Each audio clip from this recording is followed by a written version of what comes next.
Today we have Meg Gerber back with us on the podcast as a guest to talk about how drinking less alcohol and mocktailing more has served her entrepreneur and autoimmune journey. Meg is an integrative functional dietitian that specializes in gut health, and she is also the co-founder of JÜJ Bitters. Some of you might remember Meg from season 2, where she joined us to talk all about the amazing benefits of breath work. And we are so excited to have Meg back on the podcast today to talk about her journey with being sober curious. Welcome, Meg.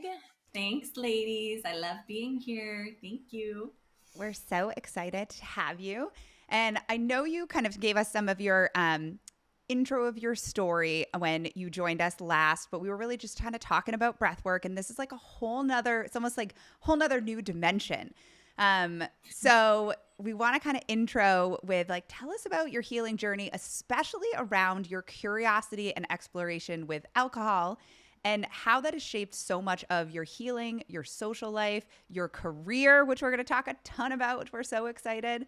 Tell us a little bit about that whole development. Yeah. So I feel like I had the very alcoholic college experience where I actually was diagnosed with celiac in college, which I think I talked about on the last podcast, but didn't go into as much detail as around the alcohol journey, which was really robust at that point in my life. I was in a sorority. I just really valued my social life. I built a lot of my relationships and my social life around drinking. And so I really didn't put two and two together in terms of how my gut health was affected by my drinking habits until honestly much later into my 20s. But for many years after college, I was still what I call booze hounding, just going out multiple nights a week, drinking throughout the day, all day long on weekends with friends. And so for me, I always was I never felt like it was a problem because I was always the drinker in social environments. I was never the drinker alone, but I definitely look back on it and feel like, oh, interesting. I definitely had kind of rose-colored glasses about my experience in relationship to alcohol and had some opportunity to really look at that a bit more curiously. So for me, initially, I started to pull back on alcohol more mid to late 20s, mainly because I felt like I was looking around at my friends and looking at their hangovers and feeling like, wow, my hangover is just on a different level than these people. I really suffer. And it's days after, and it's the brain fog, and it's just it really tended to pull me down. And as I became a bit more aware, I was looking at all of these other things I was doing in my life when it came to, at that point in time, working with a functional medicine doctor, going to acupuncture, starting to have a relationship and a journey with breath, having a deeper experience and trust in yoga. And it felt like alcohol was the one thing that everything else was just compensating for, or I had to overcompensate for. And it was just mismatched with kind of all of the other value stances I had around my health. But I think different than maybe some people when it comes to a sober curiosity journey, my journey felt kind of long and hard and emotional. I did a lot of work behind closed doors in therapy, in my own self-awareness practice, in meditation, with really looking at why it was so hard for me to reduce it and or let it go and or take breaks. I had such a deep story around you are less cool, you are less fun, you are less dateable. You ultimately have less value in the world if you're not the fun party girl. And it sounds silly to say out loud now because my relationship with it now is so different. But at that point in time, it was so just intertwined with my lifestyle. And I was single and living in Boston, and I just wanted to be loved and accepted. And there was also just some embedment in terms of deep relationships and friendships in my life. And that was alcohol was really how we connected. And so there was definitely some shame there in terms of comments that other people would make when I was choosing to make certain shifts. And I really found later that when I started to do the internal work around what's my story and relationship with alcohol and who is Meg when alcohol is either away less, I'm showing up in a more aligned way with like what I want it to be in my life, that's when the ripple effect of that energy is felt by the people around me. And so initially it was a blame game of like, oh, well, these people are making these comments and that's why it's so hard for me to let go of. And then I started to realize, as we all do at these points in our lives, where it really the answers lie within, the work lies within. And it was about my story of rewriting. Like, I am a vibrantly fun, like worthy woman without alcohol or with less of it. And it just took me a long time to get there. It was not, in full transparency, like an easy overnight or even a 1 year like surrender. It took time. And for me, I think because with celiac, I had to put such hard lines in the sand with gluten. What also hasn't felt good for me is other like all or nothing approaches to health. It just tends to, I think any of us who have had health journeys, sometimes when it's like overly hypervigilant, it just adds to the stress emotionally and mentally. So for me, living in the and space and right now still living in the and space with alcohol feels really good. But the way I'm showing up with it differently is really, really looking at, what do I want from a sovereign place? What do I choose without anybody else in my environment influencing that decision? Do I want to have a drink in this experience for me and only me and my body? And what aligns with me now is none of that like drinking to get drunk that I used to do in the past. It's really more the culinary enjoyment of like a glass of wine with a special dinner or when I'm traveling, and taking in that experience as part of like a joy making practice, because it did feel like kind of a joy making piece of my life would disappear with totally eradicating it. That being said, I think that really serves a lot of people. Some people, it's harder to live in the and space. Like, I know we have clients like this in the nutrition space where sometimes giving them a little bit just makes it so they want a lot. And so knowing yourself in this, I think, is important, because for me, being in the and feels really nourishing and feels good. And it allows me to come to it from a place of mindfulness and presence and just really connecting with myself. But I also honor that that might not make sense for everybody. And there's also been points in my journey where I have had like full hard stops on it for months at a time. And I think it's useful to look at short-term goals with that instead of being like, okay, I stopped and now it's forever gone. Because again, that just like builds that sometimes hypervigilant pressure. I feel like it sounds so much too, like as you went through your journey, it became like less about the alcohol and like more about like, who is Meg and who do you want to be? And like what, really tapping into like, how do I show up in the world? And like, what are the tools that I'm like using or not using in order to like enrich my showing up? Like, I feel like it's like, and isn't that with so many things that we see with like clients and in our own experiences, that it's like sometimes the thing that we're like, oh, I need to stop doing or I need to start doing, you're like, is it actually about that thing? Or is it more about like my relationship to like myself in that expression of that thing? And I feel like alcohol is like, for a lot of people, and definitely in your story, and I think I could even say it in my story, is like more questioning of that, like why, and like helping to pull the answer from myself and rebuild that like relationship, whatever it might be, with like that alcohol. Yeah, 100%. And I think specifically for me in dating, looking back, I think a lot of my struggles in my 20s were around showing up on dates, pretending to be this like girl who likes to drink and party, even though deep down I was like, this isn't serving me. This is making me feel like crap for days. This doesn't align with my health values. But I was still trying to like develop the confidence in that. And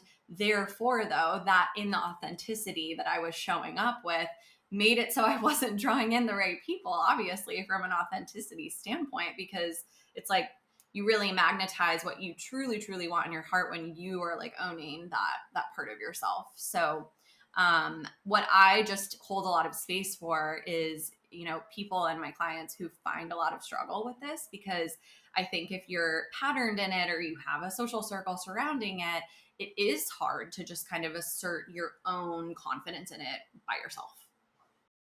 100%. And I'm thinking honestly about, current clients in, my practice, past clients, and, just how you hit the nail on the head with the misalignment that, a lot of people in their 20s might feel as they're maybe starting to make changes to improve their health. Say, we're working with a client and they're working on their nutrition, and they're developing, mindfulness practices, and working on, sleep and circadian rhythms. And, I've seen a lot of frustration in women I've worked with where they experience that misalignment and feel really like they're stuck between a rock and a hard place, where, they've identified that the habits around alcohol aren't necessarily serving them, and that misalignment internally does not feel good.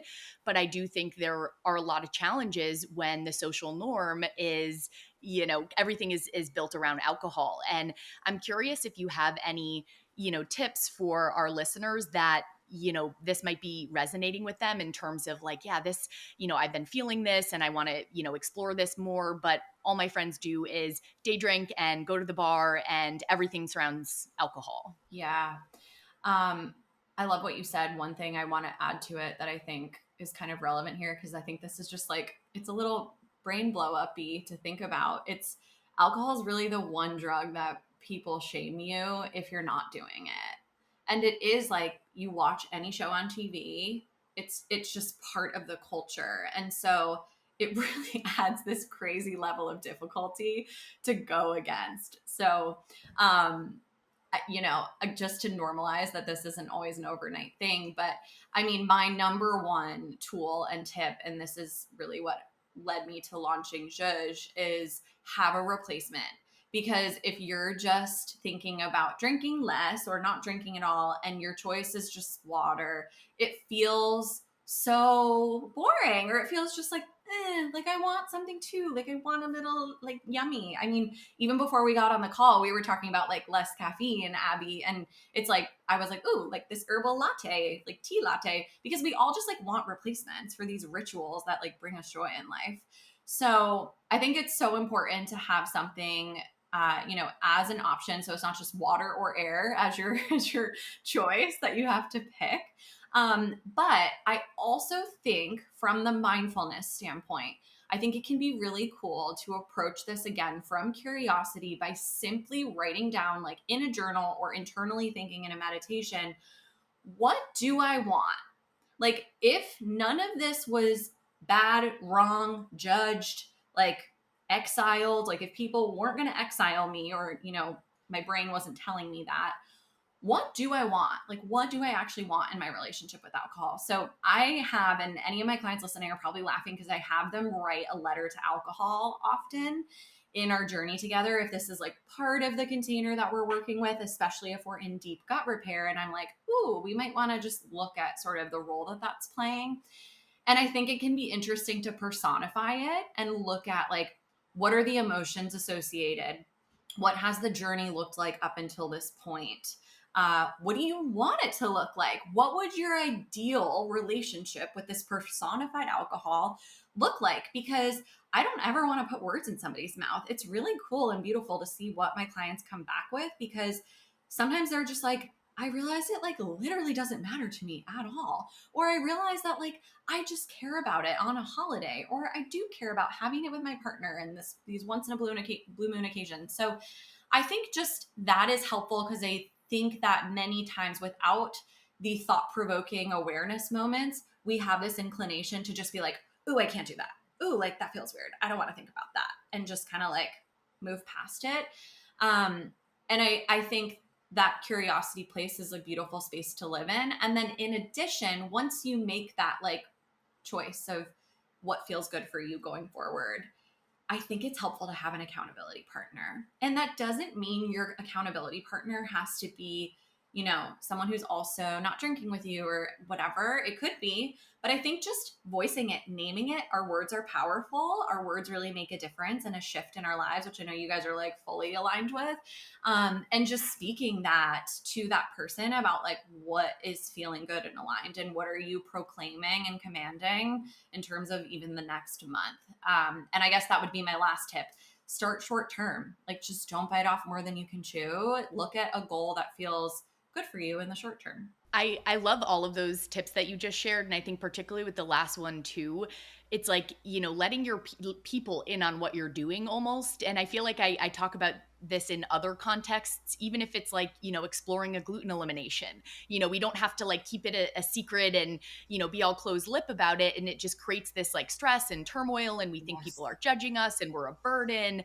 And so I just love that you mentioned that, because I think even just, Abby and I had a conversation like this down in Charleston when she was here a couple weeks ago, just talking about it with a friend or, someone you trust, to let them know what you're experimenting with, what you're getting curious about. I love that tip so much. Yeah, because there's so many people who feel like you do. I think that that we forget that. There was some meme I saw where it was like a group of women out at a dinner and everyone has like a thought bubble and they're all like, I don't want to drink because blah, I'm pregnant. Like different reasons that they like don't feel like drinking. But everyone's sitting there with a cocktail feeling like, because of that, like mentality of the group, that they all have to be drinking. And so I do think there's a lot of power in just sharing with people like, actually, this is how I'm feeling right now. How are you feeling? Just again, like that space of like lightness and curiosity, I think can be really supportive versus like adding a layer of heaviness to this where it's like, oh God, this is all or nothing. And we just need to judge ourselves and judge the people around us. And I think that word curious like allows, I think sometimes we feel like in order to say something like out loud, it's like we have to have like the solution. We have to have the answer. We have to have it like tied with a bow. And it's like, if we say it, then it's like, okay, like I'm, I think that's like the term sober curious is like, it allows for this like question period and this like shifts in your relationship that like, does it mean that you're not drinking? Like maybe yes, maybe no. That's like a personal, that's your own personal like curiosity and journey with it. And your like relationship is allowed to like ebb and flow and grow and shift and all of that. And it's like, but kind of saying it out loud, it's like, yeah, then you get to hear like where other people are at with things. And I feel like, down in Charleston, we were talking, because I'm definitely in like a curiosity like place of like anywhere, I do love to have like a glass of wine or like a fun cocktail, but it's like more than two. And I'm like, my like the recovery the next day, like all of that, like it just feels terrible. And I'm like, what am I doing? Like I'm all about, in that one set of life, like just like you, that kind of like the two worlds are like very misaligned. Mm-hmm. And so that kind of like curiosity, but allowing for, it's like I'm allowed to like pick and choose like when I want to like exercise this, and then kind of getting curious on the other side. And I feel like this is like the rise of the mocktail. And literally whenever I think of mocktail, I think of you, Meg. And like, especially, Same, 100%. Yeah, I'm like mocktail. I'm like, oh, Meg. And JÜJ is like the very next thing that I think. So like you and your partner, Alex, like truly leaning into this like kind of new phase of exploration, like founded JÜJ, which is this amazing bitters company, to really bring like a playfulness to, I mean, not only a like medicinal quality, which like we're going to get into because it's like so cool, but in a whole nother side is like this like playfulness, this interesting, this like complexity to mocktails, where sometimes they can be like so sugary or really boring, or just like water or like a club soda, and you're like, oh, this is like isn't fun. They can bring like this funness to it. So tell us a little bit about like, let's intro JÜJ. Like, what is JÜJ? What does it mean? Because it's such a fun name. And let's talk more about like this like kind of like playfulness of the mocktail. Yeah, I love that you're saying that, because I feel like I'm typically talking about the science, but there's like the big sober curiosity piece to JÜJ. So JÜJ is a digestive bitters at its baseline, but it's mainly designed for mocktails. You also can use it for cocktails, and it is designed to enhance digestive secretions, blood sugar support, liver support, which I know we'll get into. But on the other side of the coin, it's really meant to give you back that joy-making practice of social drinking. And for me, that was a big reason for the launch of it. In full transparency, a big way that I stay social. So when I first moved to Austin, I was single at the time, and I was oftentimes just having girlfriends and friends over for dinner. And I would do mocktails all the time, because I was like, I don't typically serve alcohol when I'm having people like during the week at dinner at my house. But it's just this fun practice where you get the creative juices flowing. And Alex, my partner, is definitely very creative, super creative in the kitchen. And we both have that alignment of like kind of wanting to give people that like fun little, like try a little of this, taste and see, like, what do you like? Of course, we give people guidance on like how much you could use in your mocktail, but it's really meant to get some of those like juices flowing, for lack of better words, of like, put a splash of juice or try, like we've been loving bergamot fruit squeezed into our mocktails, which literally has the taste of like, if you think of Earl Grey, bergamot, but I just didn't even know that like that citrus has that strong of a taste. So we've been experimenting with that, with the lemon and the cranbiscus and like bubbly water, and it's been super yummy. And it's just an interesting botanical experience that doesn't come with that blood sugar bomb feeling where you feel like you're riding a roller coaster, but also not just straight up water. It's like, ooh, this is something interesting and an experience that I'm having, but it's not, again, it's just so in alignment with my health values and supporting my body versus taking away. And I think that's where I got with my alcohol journey. Even as I started to drink less, I felt like, many times it was kind of taking away from me or stripping me. And once I was in a rhythm in my late 20s of like drinking a fair amount less, I still actually felt like it was stripping me from a mental, emotional standpoint. Like I would call it the hangxiety the next day. Like it just, without, for lack of better words, I felt that shift in my vibration from it, where like, especially those of us in the entrepreneur space, like, you know what I'm talking about, where it's like, we want to be creating, we want to be manifesting, we want to be calling people in, we want to be magnets for people. And I would just feel that shift the day after. Even with like 2 drinks for me, I just was like, ugh, like I'm vibrating lower. And so that's where like the pivot really happened for me of like, it just, it's a small facet of my life now. Whereas, JÜJ, while it's not a psychoactive product by any means, it definitely enhances that like joy making, enjoyment, as well as, we're not marketing it as a supplement in my opinion, but we've just had so many people organically reach out to us about the benefits from bloating, which like we all know, I mean, bitters have been like an OG in the functional space for so long. So I like to think about like really trying to make them fun and cool again, because for us, it's an easy sell, but I don't know that like everyone, just like the typical person, knows how amazing bitters are and how much they're just like a game changer for health. I was going to even ask you, we've talked about bitters, throughout various episodes on the podcast, but for, any new listeners who might not even know what the heck we're talking about with digestive bitters, would you maybe even take a step back and tell people like what digestive bitters are, and also maybe even, kind of the other angle of what led you to create JÜJ in terms of, the actual product itself, and like the quality and those pieces, which I just think is so fascinating. Totally. And apologies, because I didn't get into the specifics enough. It's basically an infusion of bitter herbs and plants. So at its like baseline, it's an infusion. So typically infused in alcohol, we use a non-GMO, organic, actually local vodka from Austin that they source from natural mineral springs nearby. So there are some products that use like a glycerin base, for example. We're experimenting with that. We don't find that it's as high potency, and we really like that like strong, potent flavor. So it's any number or any blend of bitter herbs and plants. For me, I've been using bitters for a number of years now and really found them early in my celiac journey, because any of us dealing with autoimmune, commonly we just deal with more intestinal damage, especially small intestine, where you have that brush border enzyme output. And I just felt like bitters were my dirty little secret. Like I know that my friends remember me living in Boston, like spritzing bitters in my mouth when we would go out to dinner at like Lincoln and Southie. So it's been a big part of my life. But what I didn't love, or where I felt like almost like the customer of now JÜJ, is that there really aren't any, I still don't know of any celiac safe tested for gluten bitters on the market.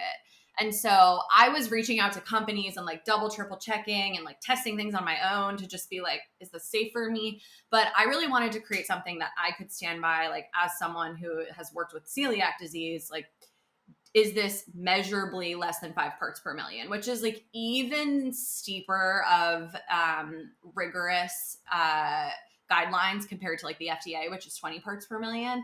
I just wanted to be extra super safe and careful, just so that people could have a level of safety and peace with the product. along with free of mycotoxins, along with testing for pesticides, organic ingredient sourcing. That obviously is something that's a huge value of mine that I stand by in terms of like what we're getting in a product. And then in addition, I think if people are familiar with bitters, they're probably familiar with the old school brands like Angostura that are on like a bar back. And if you actually look at those ingredients, they're crappy, for lack of better words. So they're like caramel color. They usually add artificial colors and flavors. And then oftentimes the actual bitter component, like I'm thinking of Angostura in particular, not to pick on them, but they just have gentian and then everything else is just like filler, weird ingredients. We wanted something that's like, it's a digestive bitter because it is an infusion of bitter herbs and plants, and that's all it is. The one exception to that is the lemon flavor has some manuka honey in it. We wanted sort of a bridge flavor that could be like a little hint of sweet for anybody who's new to the bitters world, which bitters are bitter. So I have had a lot of people who are new to bitters be like, oh, wow, that is bitter. Like that's potent. Yes, it is. And there's good reason for it because we have the most receptors for bitter lining our GI tract in terms of like triggering that digestive motility, which is why it just has so many beautiful outcomes, especially if you're like me. And a big part of my healing journey has been like constipation and bile flow issues and like stagnancy in the digestive tract. So, many reasons for sort of like some of the value stances behind the flavors. And then each flavor has a little bit of, they're all great for digestive secretion enhancement, but they each have like a little bit of an added benefit. So like the orange is richer in carminatives like cardamom, like ginger. So I think of the orange like the real classic, like someone who needs motility, constipation, bloat, acid reflux support, like that is like the go-to digestive formula in my opinion. Whereas the cranbiscus, which is our most popular flavor, is the most polyphenol dense. So I think of that as like more so kind of the gut repair, restoration flavor in terms of like that antioxidant polyphenol compound component. And then the lemon is richest in liver detoxing herbs. So things like milk thistle, dandelion. So someone who say has like estrogen dominance and is working with like a little bit more of like, let's give the liver some love. That would be the formula that I would go to. And they're all so good and so fun to play with. And then now knowing that other layer that you're like, oh, I'm playing with these fun things, but I'm also doing like really deep work in my like supportive liver, my like moving of detox pathways, my gut motility, like feeding of my gut bacteria, like all of that. And that there's not that many things I think that we can like say truly that bring this like joy, this routine replacement, this like serve so many things like all wrapped up into one, which is like the coolest thing about bitters. I feel like we could like this podcast is now brought to you by bitters and we will only talk about bitters moving forward. Well, it's so true because one thing I've been doing on our Instagram is a day in the life series because there's a lot of ways that you can use it. I mean, you can start your day with a little bit of warm lemon water, and the lemon flavor is just a way to like set digestion up for success and create a ritual around it. You can have a little bit on a spritz on your tongue before meals to help you with bloat, say when you're eating out.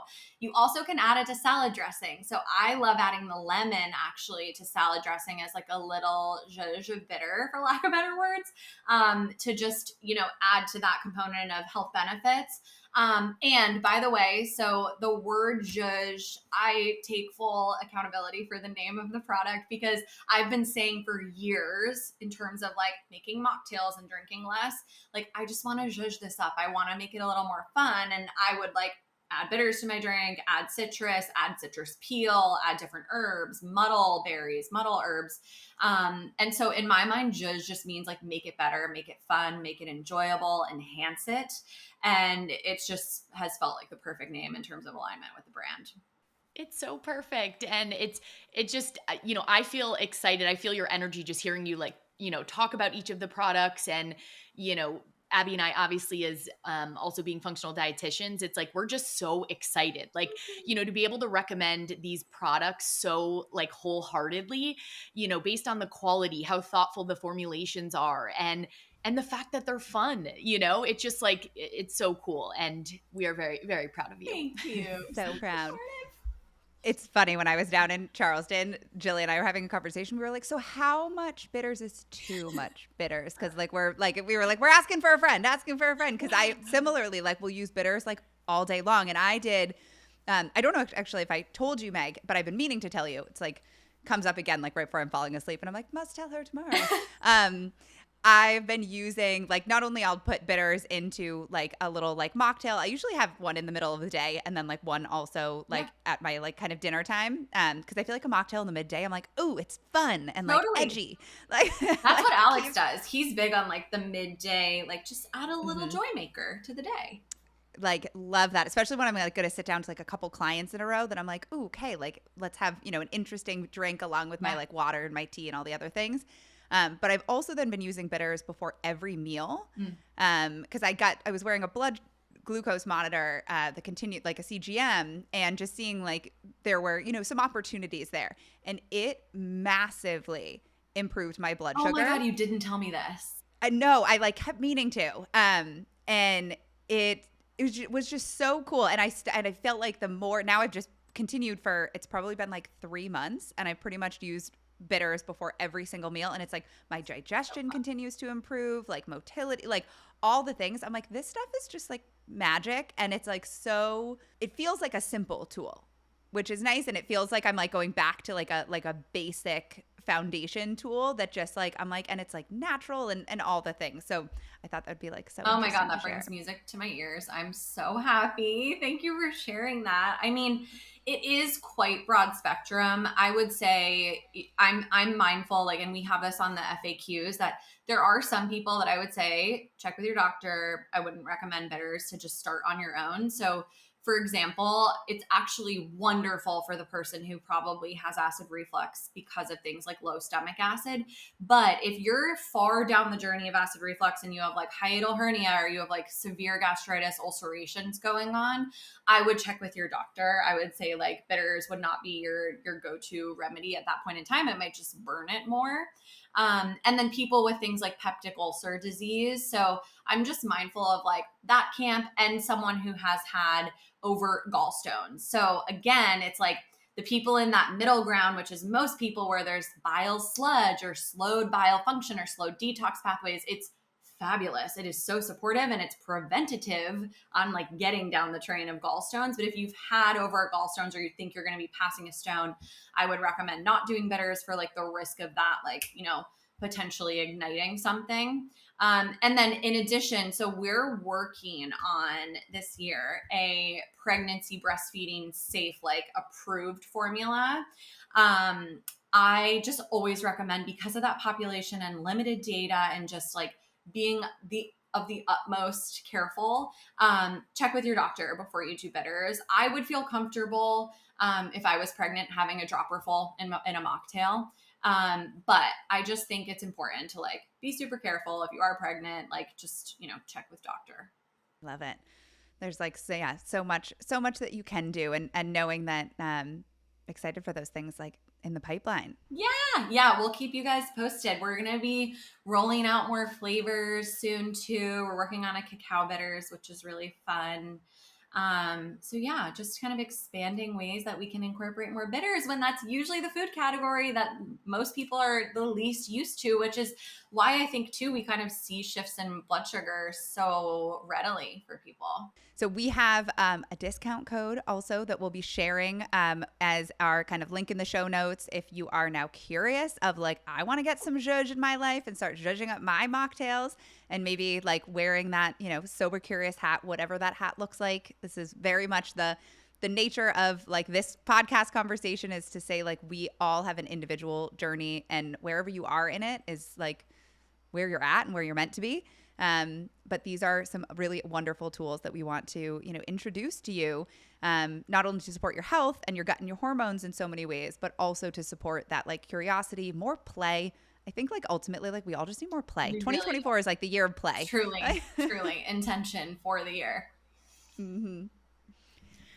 And to wrap things up, Meg, could you, two things. One, tell everyone where they can find you, or remind them where they can find you, you know, Instagram, website, all of that good stuff.